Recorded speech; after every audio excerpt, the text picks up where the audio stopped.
Aula de Anatomia do Osso Temporal da disciplina de Neurocirurgia da USP de Ribeirão Preto, ministrada pelo Dr. Rodrigo Pongelupi. Falar de osso temporal. O osso temporal é uma aula basicamente otorrinolaringológica. Hoje, quem estava na reunião deve ter visto, né, que hoje foi um caso basicamente otorrino e a gente tem muita interface com eles. Então, é muito importante a gente ter uma noção da anatomia. Muito do que eu vou falar aqui, ou pelo menos do que eu vou mostrar nos slides, é um a mais. Eu vou tentar chamar a atenção porque a gente tem que saber disso. Porque é importante a gente ter uma noção, né, da posição espacial do nervo facial, das relações anatômicas dele, ter uma ideia de como é que funciona ali dentro da mastoide, quais são as estruturas que a gente tem que encontrar quando a gente vai fazer uma mastodectomia, até para a gente conseguir acompanhar quando a gente estiver com o otorrino fazendo essa cirurgia. E muitas vezes a gente vai fazer essa cirurgia, né? Tem muito lugar que é o neurocirurgião que é responsável por fazer isso. Tá? Bom, então, na superfície lateral do osso temporal, a gente tem a crista supramastoide com a estrutura escamosa, que é o limite posterior da crista petrosa. E a subestrutura escamosa com a parietomastoide, né? Que vai ser abaixo do limite posterior da crista petrosa, né? Que vai lá estar internamente. E uma outra coisa, uma estrutura super, super importante, essa que a gente tem que conhecer, porque ela vai estar 1,5 cm superficial ao ântero da mastoide. O ântero da mastoide é por onde a gente começa a mastodectomia. Tá? Então, o triângulo suprameatal, o triângulo de Henle, tá? É uma depressão imediatamente posterior ao meato. Vou mostrar para vocês na imagem, isso é fácil identificar. Quem estava na cirurgia de hoje, inclusive, a gente quase conseguia chegar perto ali do triângulo suprameatal, mas estava completamente distorcida a anatomia. Mas eventualmente, quando a gente for acompanhar esses casos com o professor Tanaka, vocês vão conseguir acompanhar esse tipo de estrutura. Então, e a gente tem também a espinha suprameatal de Henle, vai estar na borda posterior superior do meato. E ela é importante porque ela vai estar 1,5 cm superficial ao canal semicircular lateral, que vai ter relação importante com o segmento timpânico do sétimo. Tá?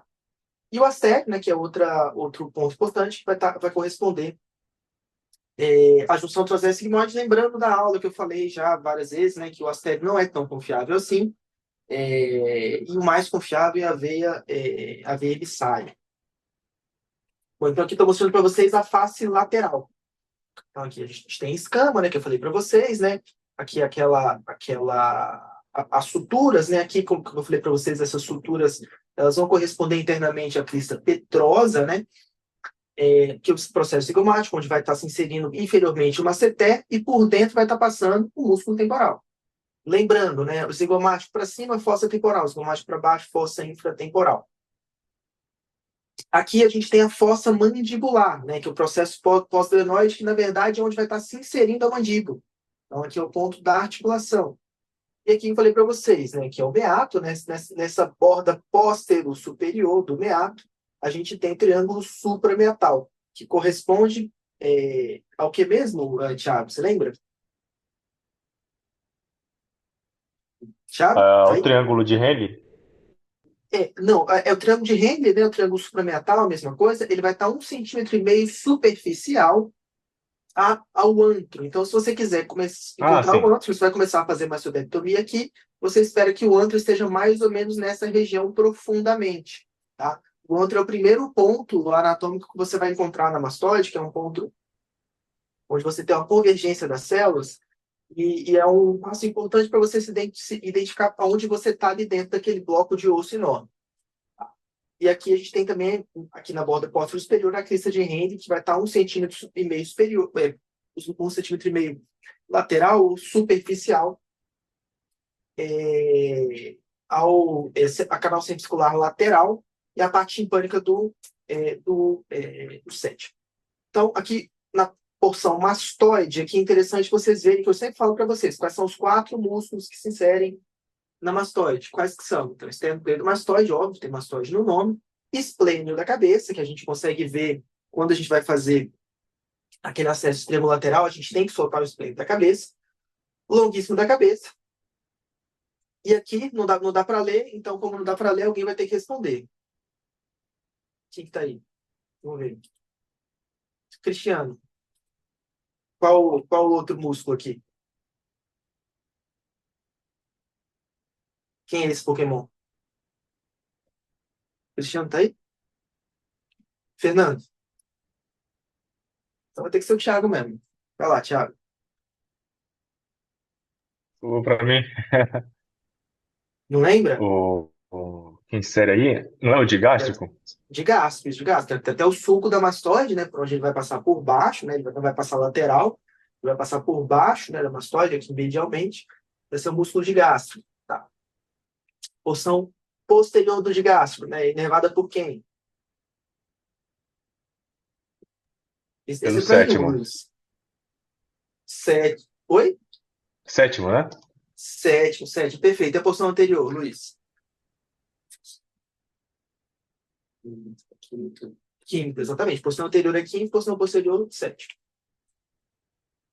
Beleza. Então, ó, aqui a gente está vendo na peça, né, o que eu acabei de falar. Crista supramental, falei para vocês, que vai corresponder internamente à crista petrosa, né?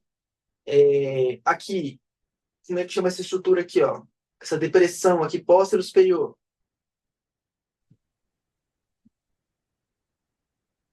Como é que chama? Triângulo suprametal? Triângulo supramental. Você vê aqui que aqui está falando o antro da mastoide, tá vendo? Deep. Ou seja, profundamente a essa região aqui você vai encontrar o antro da mastoide. Super importante. Espinha de Henle, profundamente quem que tá?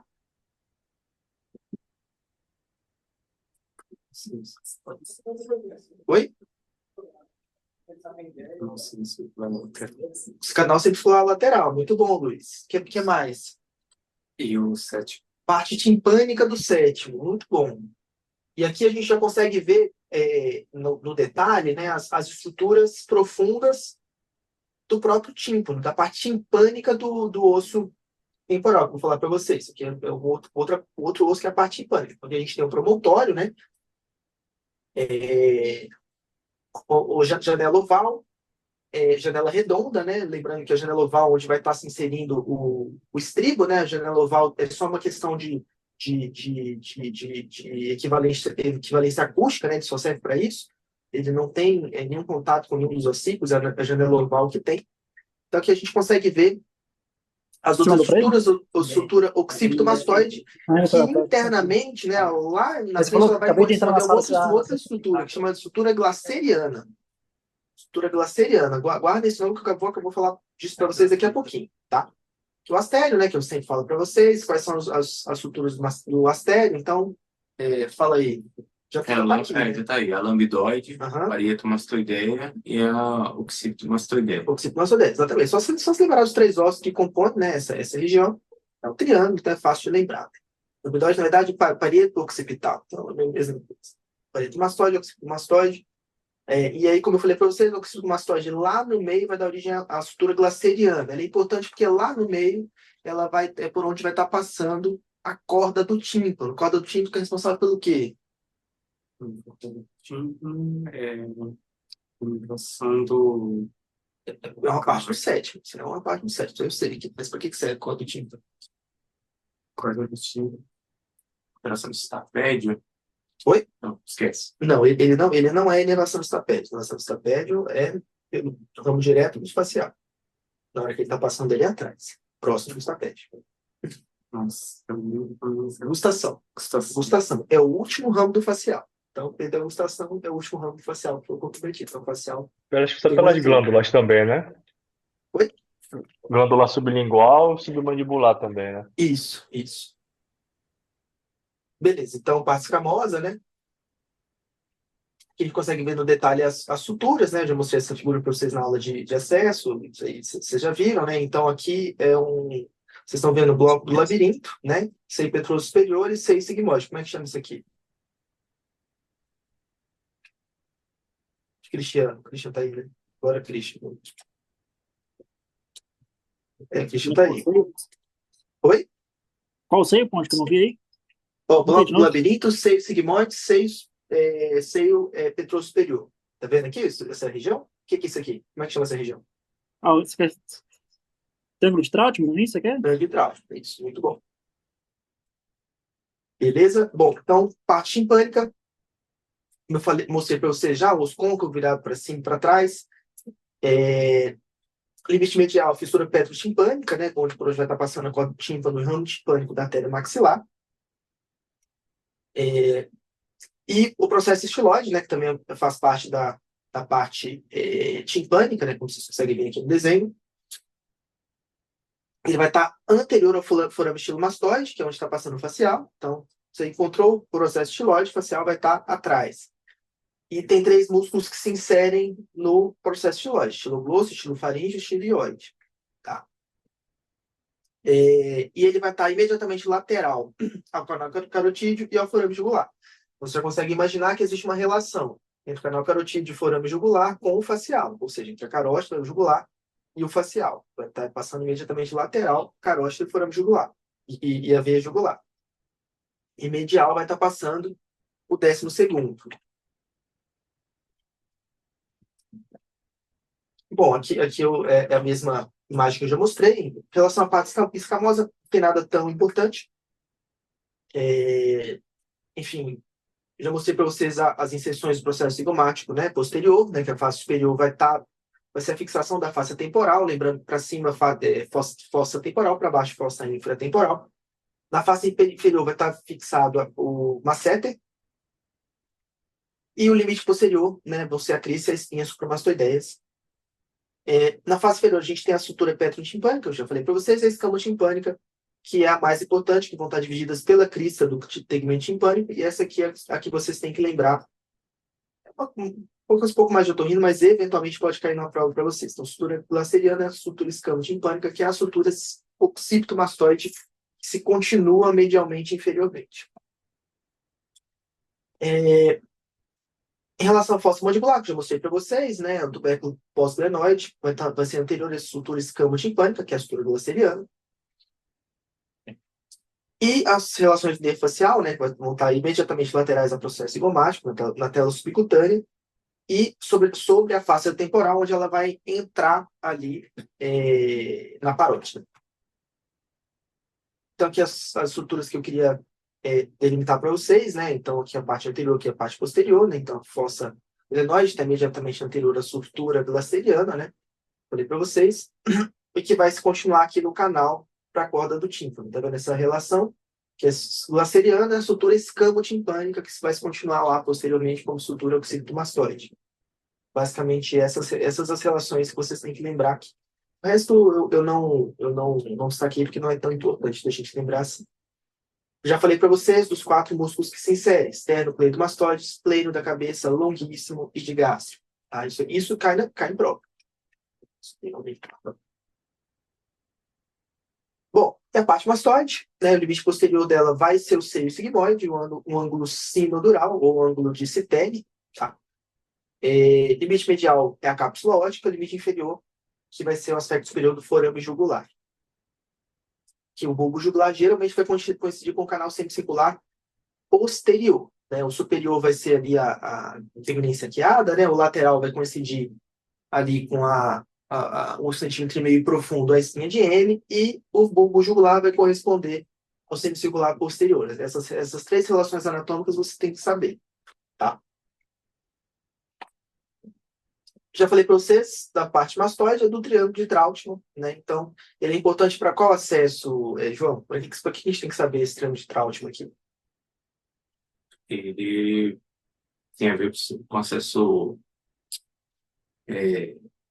pré-sigmoide, né? Pré-sigmoide, isso aí. Exatamente. Então, aqui vocês estão vendo aqui está marcando posterior, mas está estranho. Eu acho que seria mais superior aqui, porque o posterior seria esse de baixo aqui, que está relacionado com o bulbo da jugular, aqui parece que é o lateral, e aqui o superior, que deve corresponder à eminência arqueada. Achei esse desenho um pouco estranho. Não sei se está correto aqui essa marcação, ou se às vezes a visão, o ângulo que não está legal para a gente identificar. Mas é basicamente isso. Então, 3 relações que a gente tem que lembrar. O lateral, do canal semicircular lateral, 1,5 centímetro profundo a espinha de Henle. Superior, espinha eminência arqueada. E posterior, bulbo da jugular. Novamente na peça, para vocês verem, ó, então aqui tá um pouco melhor para ver, ó, superior, lateral, posterior. Aqui tá um pouco mais fácil de entender. Tá vendo que o posterior se relaciona aqui com o bulbo da jugular, o superior Lá em cima vai corresponder a eminência arqueada, e o lateral, que eu falei para vocês, que vai estar relacionado com a parte timpânica do facial, tá vendo aqui a parte timpânica do facial, então a relação dele com a parte timpânica do facial. Por isso que o Tanaka fala, ó, agora eu tô na zona do sétimo, eu tô nessa região aqui. Porque ele vai fazendo a mastodectomia, vai identificando os canais semicirculares, e quando ele identifica o lateral, ele sabe que naquela região ele vai encontrar o facial. Tá? Um outro marco anatômico importante, né, que é o estribo, tá vendo o estribo aqui?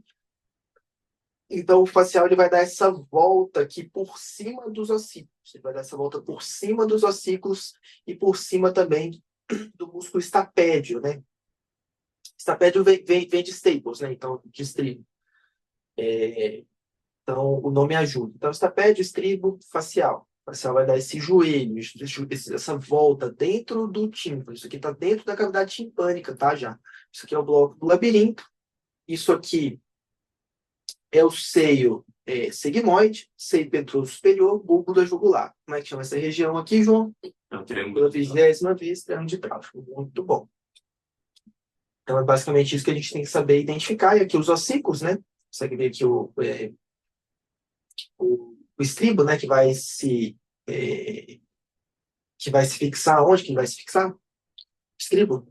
Qual janela? Oval. Janela oval. Janela redonda não tem nada. É só uma questão de equivalência acústica. Membrana timpânica, né? Aqui daqui para trás já seria orelha externa, orelha média, orelha interna a gente não está vendo. Orelha interna a gente até está vendo aqui, ó. Na verdade, aqui. Na meata acústica interna, né? E aqui a gente consegue ver, bem legal aqui, essa imagem, a gente consegue ver o que eu sempre falo para vocês, o que a gente pretende enxergar e para que serve esse acesso pré-sigmoide. O quê? É um acesso que te dá uma visão entre os trigêmeos. Então, se você quiser ver entre os trigêmeos, você precisa fazer esse acesso. Em teoria, como os meningiomas petroglifais verdadeiros surgem mediais ao trigêmeo e os petroglifais que não são verdadeiros, na verdade são tentoriais, né? Essa é uma questão da classificação lá de Asagil. De Asagil não, de Almeft. Eles são laterais ao quinto, mediais ao quinto, são os petroglifais verdadeiros, por uma questão só de definição. Então, os petroglifais verdadeiros, em teoria, são melhor acessados pelos acessos pré-sigmoides. Obviamente, isso é tudo discutível, na literatura tem vários casos que são feitos pré-sigmoide, etc. Mas isso é o clássico, isso é o que cai em prova, só para vocês entenderem didaticamente que cada acesso vai visualizar, tá?